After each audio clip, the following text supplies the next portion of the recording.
As the title mentions, I want to eventually know the answer to the question, what is the value of thoughts? Well, that's a hard freaking question. It seems like there's many different types of thoughts.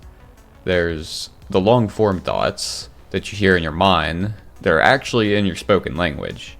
For example, in your head, you may have the thought, man, my butt itches.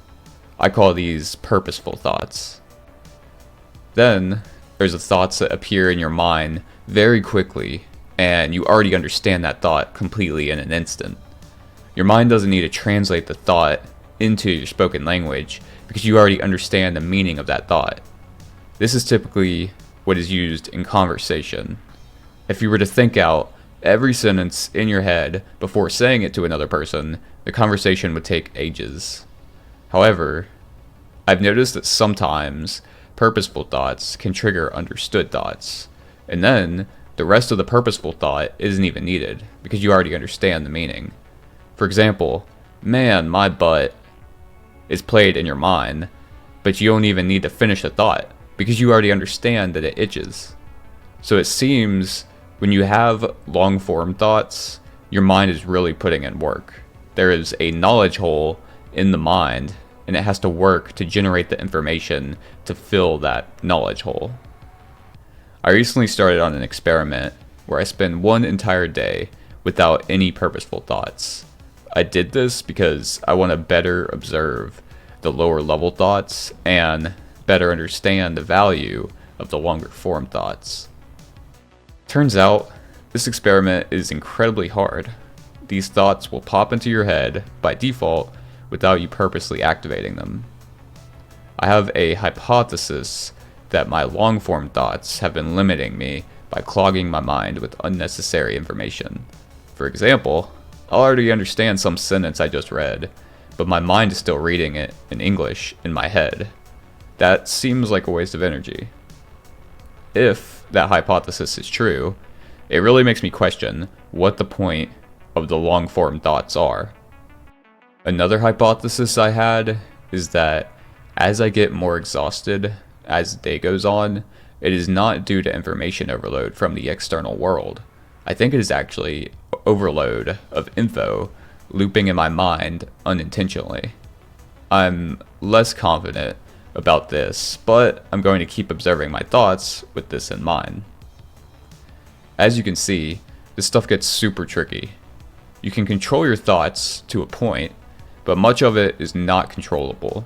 And even if practice can give you more control over your thoughts, how do you figure out the correct direction to take your thoughts?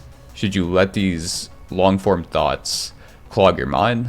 Should you censor your long-form thoughts as much as possible? Someone I think is an interesting human, and I follow on Twitter, is Yoshabak. Recently, he tweeted along the lines that it's better to spend more time improving intuition rather than thought. Well, I think you can define intuition as a type of thought, maybe even the same thing as an understood thought that I defined earlier. So, I wonder how he defines intuition. Even if thoughts and intuition are different, I find it super difficult to detach those from each other. There's probably one other thing I've pondered on related to this topic. It seems there's two key factors that causes thoughts to generate in your mind. What you observe generates your thoughts. So you can observe various things with your eyes, ears, skin, etc. You can observe your emotions and your thoughts. But also, what you identify with generates your thoughts too. And this can get weird because you partially choose what you identify with and partially you do not. For example, maybe you're in the middle of a difficult conversation. You feel your body uncontrollably tensing up with anxiety. You are by default identifying with either the anxiety or tension in your body or a combination. So what you identify with is what you are existing as in that moment. Part of it you control, and part of it you do not. I've experimented with this quite a bit.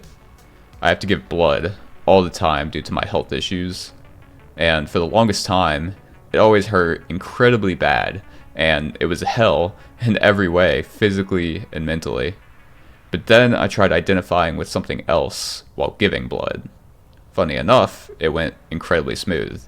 It still hurt a bit, so there's limits, but I observed the physical pain and did not become the physical pain, and empirically felt the effects of it. So with those experiments, it almost leads me to believe that what you identify with has more control over your thoughts and actions than what you observe. But then again, this gets tricky, because some people would say that when you consciously change what you're identifying with, this is all something that is being observed. And it kind of depends how you identify yourself. Like, who are you? If you identify with just your body, then you probably don't think you can observe consciously changing your identity. Personally, I identify with the infinite because that seems most valuable. Like when you look at someone you love and you see them for who they truly are, an infinite being, despite the limitations of their meaty body. So since I identify with the infinite, which is literally everything, it allows me to observe more. I can observe the thoughts that flow in my mind and realize that they are just one little part of me. I can observe what I am identifying with. I can observe myself change what I'm identifying with. But as with anything, there's limitations to that. And also, it can be practiced. But how do you know what to practice? Because how do you figure out what is the best thing to identify with in each moment? That's another reason to identify with the infinite, because your limited self doesn't have the answers to these questions, but you can identify with the self that does have the answers, and potentially this will translate nothing into something, and then maybe you'll find answers. But maybe not, who knows? While expanding your ability to observe things is incredibly valuable, I found it can also throw you off. Pros and cons with everything. For example, sometimes I'll be in the moment, and instead of existing as my optimal self, I'm existing too much as the observer. I'll be in the middle of an important conversation, and if I was existing fully in the moment, and my attention was going entirely to the conversation, it would flow smoothly. However, often, I'm observing many unnecessary thoughts during the conversation, and it takes up a lot of my mind's bandwidth. Less focus on the actual conversation, and more focus on my distracting thoughts. So, who knows? Maybe the value of each type of thought is completely unique to each moment, and the challenges are different for everybody. Seems the best you can do is observe where you have issues, and spend time practicing in order to improve or resolve these issues. But also realize that the thing you are optimizing for is probably dynamic itself. To end the video, I'll leave you with a task. Close your eyes and ask yourself these questions. Who am I? Where is my attention at in each moment? What am I identifying with in each moment?